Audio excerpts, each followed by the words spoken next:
আজকেও তনুর পাজামায় রক্তের দাগ দেখে আঁতকে উঠল মৌমিতা। কয়েকদিন পর পর ওই জিনিসটা ওর চোখে পড়ছে। বিষয়টা মৌমিতাকে খুব ভাবাচ্ছে। এমনকি রাতের বেলায় ঘুমাতে গেলেও ওর চোখে ভেসে উঠছে তনুর রক্ত ভেজা পাজামা। ওইটুকু একটা মেয়ের বয়সী বাচ্চা মেয়ে এমনটা কেন হবে? আর এ বিষয়টা বা কিভাবে আলোচনা করা যেতে পারে এইটুকু একটা মেয়ের সাথে? তবুও বিষয়টা জানতে হবে, এটা একদম এড়িয়ে যাওয়ার মতো বিষয় না। মৌমিতা তনুকে ডাকলো, এদিকে আয় তনু। তনু এলো, নতমুখে দাঁড়িয়ে আছে। ওর হাবভাব মোটেও স্বাভাবিক লাগছে না মৌমিতার। মৌমিতা ভেবে বলল, তুই কি কি শিখলি স্কুলে গিয়ে? তনু কথা বলছে না। আচ্ছা, ঋতুস্রাব কি তা বলতে পারবি? তনু ফ্যালফ্যাল করে তাকালো, যেন এমন অদ্ভুত শব্দ কখনো শুনে নেই। মৌমিতা সংকোচ বোধ করলো, এইটুকু একটা বাচ্চা মেয়েকে ওসব কি বলছে? ঋতুস্রাব কি এটা জানার মতো বয়স তো ওর এখনো হয়নি। তাহলে এ কিসের দাগ কয়দিন পর পর দেখা যাচ্ছে ওর পাজামায়? ওকে কেউ ফিজিক্যালি অ্যাবিউজ করছে না তো? কিন্তু এমন কাজ এ বাসায় কে করবে? মৌমিতার কোনো ভাই নেই। সিরাজ ব্যতীত আর কোনো বাইরের পুরুষ এ বাসায় আসে না বললেই চলে। সিরাজের সাথে মৌমিতার বিয়ে ঠিক হয়ে আছে, কাবিনও হয়ে গেছে, 6 মাস পর উঠিয়ে নিবে। মৌমিতা আর একটা বিষয় ইদানিং লক্ষ্য করলো, ইদানিং তনু একদম চুপচাপ। 5টা প্রশ্ন করলে একটার জবাব দিয়ে দেয়, আর বাকি 4টা প্রশ্নের কোনো জবাবই দেয় না। চুপচাপ তাকিয়ে থাকে কিংবা মাথা নত করে রাখে। কিন্তু তনু তো মোটেই এমন নয়। তনু মৌমিতার খালামণির মেয়ে। ওকে জন্ম দেওয়ার সময় খালামণি মারা যান। সেই থেকে তনু মৌমিতার পরিবারের সদস্য হয়ে আছে। মৌমিতা মাই ওকে বড় করেছে। মৌমিতার সাথে তনু সারাক্ষণ আটার মতো লেগে থাকতো। সারাক্ষণ এটা ওটা প্রশ্ন করত। মৌমিতাকে ছাড়াও ও কিছু বোঝে না। ওর পুরো পৃথিবী যেন মৌমিতা। এই বাচ্চা মেয়েটা ওদের সারা বাড়ি মাথায় তুলে রাখতো। সারাক্ষণ ইঁদুরের মতো হুটহাট ছুটে করে বেড়াতো সারা বাড়িময়। সিরাজ এলে ওর কোলে বসে ওর আনা আইসক্রিম খেত। সেই তনু এখন এতটা চুপচাপ, এমনকি ওর প্রাণের আপু মৌমিতার সাথেও কেন কথা বলছে না? মৌমিতা দৃঢ় মনে সিদ্ধান্ত নিল বিষয়টা নিয়ে ওর মতো করে তদন্ত চালাবে কয়েকদিন। রাতের বেলা সবাই ঘুমিয়ে গেলে পুরো বাড়ি অন্ধকার হয়ে যায় যখন, তখনও তনু রুমের সামনে লুকিয়ে লুকিয়ে টহল দিতে থাকে। বেশ কয়েকদিন এটা করার পর কোনো সুরাহা পাওয়া গেল না। তনুও রুমের কাউকে ঢুকতে দেখল না এ কয়েকদিনে। তবুও সন্দেহ কাটছে না। সেদিন রাতে খেয়ে দিয়ে সবাই ঘুমিয়ে যাওয়ার পর ও সরাসরি তনুর রুমে ঢুকলো, লাইন অন করলো। টেবিলের উপর বাড়ির কাজের নীল কভারের খাতাটা পড়ে আছে। তনু ঘুমায় চুপচাপ, পাজামা হাঁটু পর্যন্ত উঠে আছে। হাফহাতা গেঞ্জি নাভির উপরে উঠে যাওয়ার ছোট্ট পেটটা দেখা যাচ্ছে, কি পবিত্র। মৌমিতার চোখে জল আসে। একটা শিশুর সাথে এই জঘন্য কাজটা কে করে? আদৌ করে, নাকি সবই ওর ভ্রম বা ভুল ধারণা? কিন্তু এরকম সন্দেহ ভেতরে বয়ে তনুকে ছেড়ে ও যেতে ইচ্ছে করলো না। ডেকে তুলল তনুকে, চল, আজ থেকে তুই আমার ঘরে ঘুমাবি। এই ঘরে তোকে একা একা ঘুমাতে হবে না। তনু ঘুম ঘুম চোখে মৌমিতার হাত ধরে ওর রুমে চলল। তনু খাটের একপাশে নিশ্চিন্ত ঘুমায়। মৌমিতা মাথা থেকে চিন্তা সরে না। ও ওর বড় আপাকে ফোন করে পুরো ব্যাপারটা জানালো। বড় আপা ওকে সবটা সত্যভাবে যাচাই করে বা প্রমাণ করে বিষয়টা নিয়ে ভাবার পরামর্শ দিল।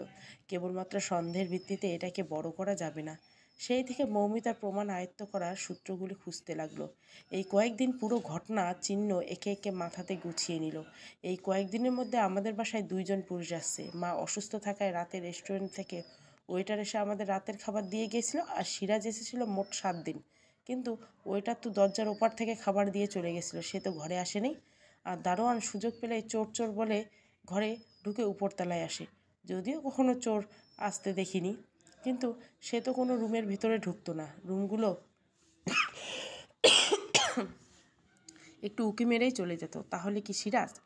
তনু যেভাবে হোক পুলিশের সাহায্য নিয়ে মেডিকেল টেস্ট করাতে তনুর সাথে সত্যি খারাপ কিছু ঘটনা কিনা সেটার প্রমাণ সহকারে সত্যতা যাচাই করতে পারলে বাকি কাজটুকু সহজ হবে। আর এ ব্যাপারে একজনই ওকে সবচেয়ে বেশি সাহায্য করে। তিনি হলেন ওর বাবা ইমরুল সাহেব। তিনি একজন অবসরপ্রাপ্ত সরকারি কর্মকর্তা। 5 ওয়াক্ত নামাজ পড়ে, বাজার করা আর অবসরে বই পড়া আর টিভি দেখা, এইটুকু বর্তমান ইমরান সাহেবের দৈনন্দিন কাজ। ইমরান সাহেব বই পড়ছিল। মৌমিতা বলল, আব্বু, তোমার একজন পুলিশ অফিসার বন্ধু আমাদের থানায় এসেছিলেন, ওনার ফোন নাম্বারটা দিবে? রফিকের কথা বলছিস মা? কিন্তু ও তো কয়েক মাস হলো চট্টগ্রামে বদলি হয়ে গেছে। ওর ফোন নাম্বার দিয়ে তুই কি করবি মা? মৌমিতার কাজটা খুব গোপনে করতে চাইছে, তাই মিথ্যে করে বলল, আমি কিছু করব না আব্বু, আমার এক বান্ধবীর দরকার। ইমরুল সাহেব একটা আফসোসের নিঃশ্বাস ছেড়ে আবার বই পড়ায় মনোনিবেশ করলেন। মৌমিতা হতাশ হলো, কিন্তু হাল ছাড়ল না। তনুকে নিয়ে তখনও ওই থানায় এলো। একজন পুলিশ অফিসারকে সব খুলে বলল। অফিসার প্রথমে রাজি না হলেও অনেক অনুরোধের পর মেডিকেল টেস্ট করাতে সম্মতি দিলেন। সেদিন তনুর মেডিকেল টেস্ট হলো, রিপোর্ট দিবে 2 দিন পর। মৌমিতা এক ভয়ানক অস্থিরতা প্রতিটা সেকেন্ড পার করেছে। অপরদিকে সিরাজের মুখটা ওর চোখের সামনে ভেসে উঠছে। কোনো এক অজানা আশঙ্কা ভেতরে ভেতরে ক্ষয়ে যাচ্ছে। সিরাজকে ও নিজে পছন্দ করেছে, এর জন্য সিরাজ আজ ওদের পরিবারের একজন। ওর জন্য সিরাজ রাত বেরোতে অবাধে ওদের বাসায় ঢোকার অনুমতি পেয়েছে। ওর সাথে যদি সিরাজের কাবিন না হতো, এতক্ষণই অধিকার সিরাজ পেত না।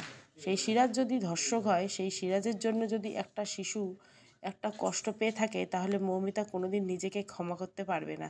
মৌমিতা মনে মনে সিদ্ধান্ত স্থির করে রাখলো যে ওর পছন্দ করা মানুষটাই যদি ধর্ষক হয়, তাহলে আত্মহত্যা ওর শেষ রাস্তা। সিরাজকে ফোন দিয়ে সরাসরি এই ব্যাপারে জিজ্ঞাসা করতে পারছে না, কেননা তদন্ত করতে গিয়ে আরেকটা জিনিস লক্ষ্য করলো। সেদিন রাতে সিরাজ ওদের বাসায় এসেছে, ঠিক সেই দিন ভোরেই তনুর পাজামায় রক্তের দাগ দেখেছে। তাই এখন সিরাজকে বললে সবটা বলা যাবে না। নিজের থেকে বেশি বিশ্বস্ত সিরাজ কি তবে সেই পশু, সেই বিশ্বাসঘাতক? মাঝরাতে রুমের জানালার দিকে চোখ পড়ল মৌমিতার। কালো চাদরে সারা শরীর মোড়ানো একটা লোক ওদের গেট দিয়ে দ্রুত বেরিয়ে গেল। ও দ্রুত নিচে নেমে গেটের কাছে গেল। উঁকি দিয়ে দেখলো পুরো ফাঁকা। দারোয়ান বড় বড় চোখ করে দেখছে। গেটের বড় বড় দুটো বাল্বের কড়ার আলোতে দারোয়ানের চোখ দুটো হায়নার মতো ঠেকছে। মৌমিতা বিষয়টি খেয়াল করলো, কিন্তু কিছু বলল না। তনুর ব্যাপারটা সমাধান না হওয়া পর্যন্ত কাউকে কিছু বুঝতে দেওয়া যাবে না। মৌমিতার ভীষণ ঘৃণা হচ্ছিল, তবুও সে সিরাজকে কয়েকটা প্রশ্ন করার জন্য ফোন দিল। সিরাজ, হ্যাঁ বলো মৌ। সত্যিকারে একটা প্রশ্নের উত্তর দিবে? উত্তর দিলে উত্তর সত্যি দিবে। তুমি বলো কি প্রশ্ন? তুমি যে আমাদের বাসায় আসো, কখনো কি তনুর রুমে যাও? আমি তনুর রুমে কেন যাব? তনু তো তনু তো আমি তোমাদের ওখানে গেলে দৌড়ে এসে আমার কোলে বসে পড়ে। তাছাড়া আমি তো সারাদিন কাজের চাপে তোমাদের ওখানে যেতেও পারি না। রাতে একটু যাই, অতঃপর রুমে ঘোরার সময় পাই কই বলো? মৌমিতা মনে মনে বলল, ঠিকই তো, সিরাজ আসলেও তো 10-15 মিনিটে বেশি থাকে না। অনেকক্ষণ মৌমিতা আর কিছু বলতে পারে না। সিরাজ বলল, এসব প্রশ্ন করছো কেন মৌ? তনু ঠিক আছে তো? কোনো সমস্যা হলে নাকি? মৌ কথা বলছো না যে? না, কোনো সমস্যা হয়নি, রাখি। সিরাজ ফোন রাখতে থানা থেকে ফোন এলো। বললেন, অফিসার আপনি একটু থানায় আসুন ম্যাডাম, মেডিকেল রিপোর্ট হাতে পেয়েছি। রিপোর্টে কি আছে বলুন আমায়। ফোনে নয়, আপনি জলদি থানায় আসুন। মৌমিতা তখনই বেরিয়ে পড়ল থানার উদ্দেশ্যে। অফিসার গম্ভীর মুখে রিপোর্ট হাতড়াচ্ছে। মৌমিতা অধীর আগ্রহে অফিসারের দিকে তাকিয়ে আছে। এ কি অজানা সংশয় স্তব্ধ করে গেছে। অফিসার বলল, পুরো বিষয়টা এখন আমাদেরকে দেখতে হবে।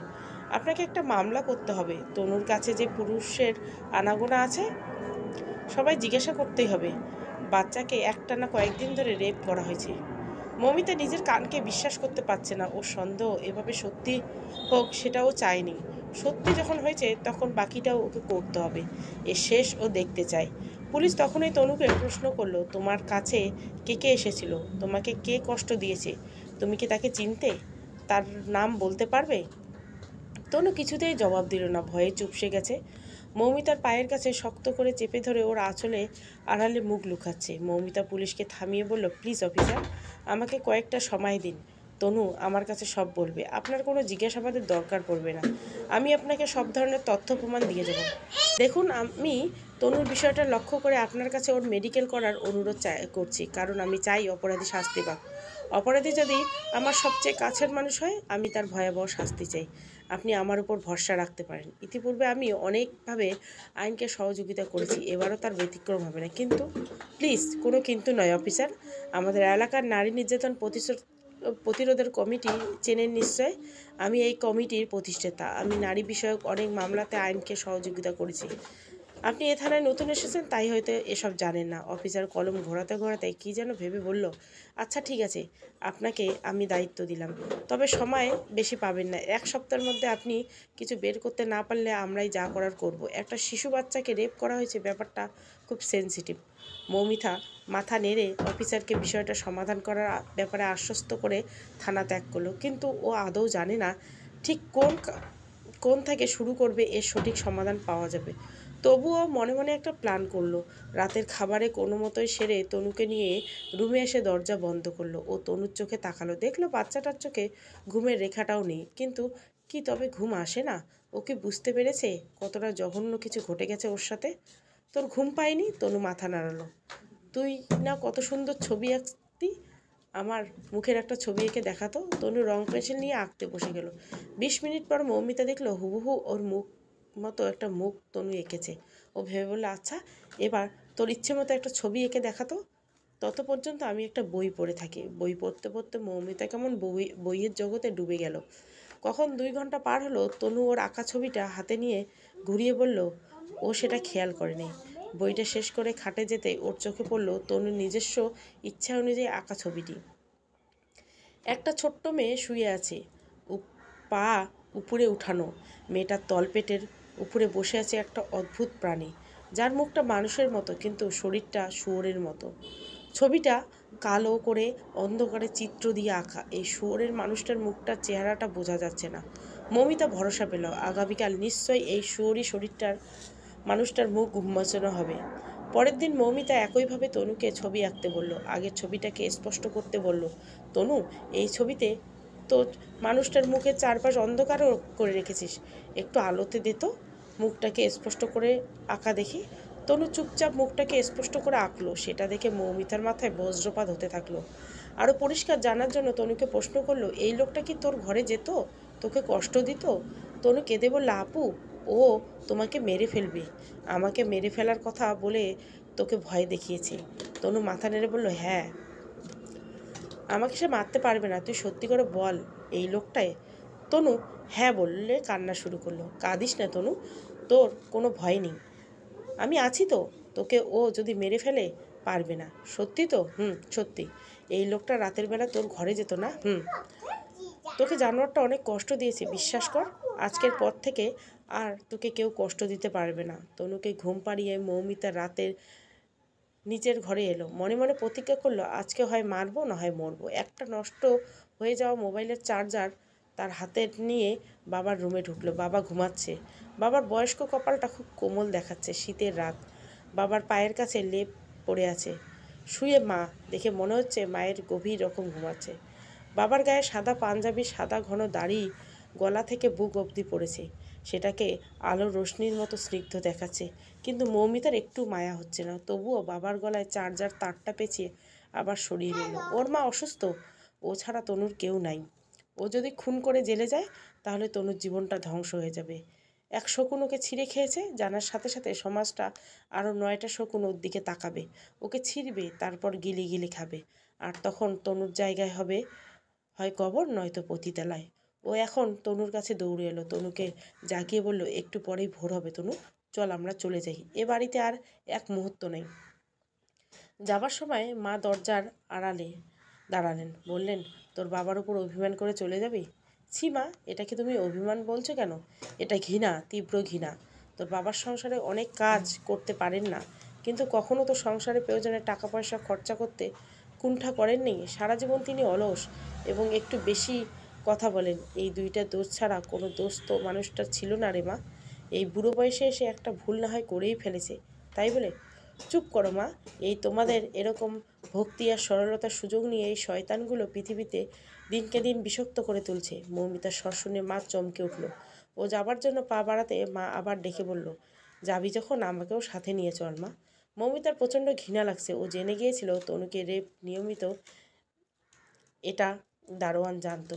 তাই ওর মা সেদিন কালো চাদর শরীর মুড়ে দিয়ে দারোয়ানের কাছে গিয়ে বলেছিল দারোয়ান যাতে মৌমিতাকে কিছু না বলে। তিনি চাননি মৌমিতা এসব নিয়ে বাড়াবাড়ি করে সমাজের সামনে পুরো পরিবারকে ছোট করুক। মৌমিতা ভাবতে পারেনি যে একটা শিক্ষিত মহিলা যে কিনা এত বছর চাকরি করেছেন সে তার স্বামীর এতটা নোংরামি এভাবে মেনে নিতে পারবে। সমাজকে যদি এতই ভয় পাওয়ার তাহলে কি দরকার ছিল শিক্ষিত হবার? এত ধৈর্য কই থেকে আসে? এমন ধৈর্যশীলার সান্নিধ্যে থাকলেও ওর একদিন এরকম ধৈর্য হয়ে ওঠার স্বাদ জাগতে পারতে।